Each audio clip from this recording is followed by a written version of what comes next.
Okay, you all asked for it, so here we go. My name's Sydney. I worked as an ER nurse for about 10 years, and I have seen some crazy stuff, but this one in particular still keeps me up at night. Because I don't want to violate any HIPAA laws, I am not going to be naming any patients in this story, and I cannot give you the exact location, but I can tell you it happened in the Appalachian Mountains. So we got a call from EMS, and the original call was for an elderly lady with altered mental status, but then a call came in right after that, and it was for her son that had a severe arm injury. So that's a pretty normal call to get for like an older person not acting right. They can have UTIs, they could, sometimes dementia, things like that can make them act different. But the fact that she was coming in with her son and her son had a severe arm injury, we were all like, what's going on? So she came in first. They brought her in on the stretcher, and she was in handcuffs. This like 80-something tiny little woman in handcuffs. So of course we were like, get her out of these handcuffs. Like, she's gonna rip her skin. Like, what is going on? And baby, as soon as those handcuffs came off, I understood why they put them on her. This frail 80-year-old woman had the strength of like a grown 40-year-old man. It took multiple nurses, multiple security officers, and paramedics to just hold her down on the stretcher. She was also contorting her body in ways that I never thought possible. Just like her spine, like coming up off the stretcher, her legs up by her head. Like, it was weird.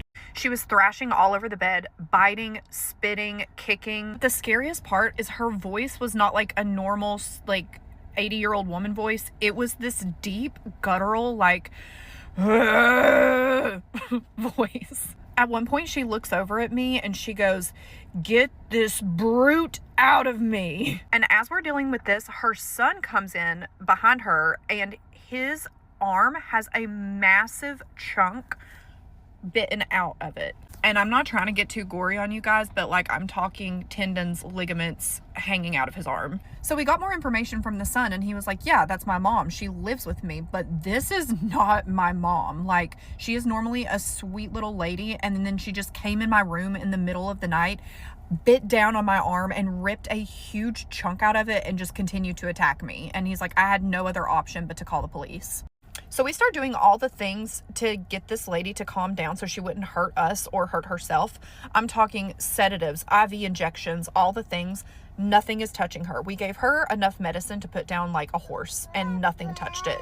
We also ran all the tests that would cause her to act this way. Like, we did a urine screen, we did like blood work, all the things. Everything came back completely normal. At one point, one of the nurses said, "We need some holy water." As soon as holy water was mentioned, this lady, like I told you, she was thrashing all over the place, stopped thrashing and just looks up and goes, "Don't you dare."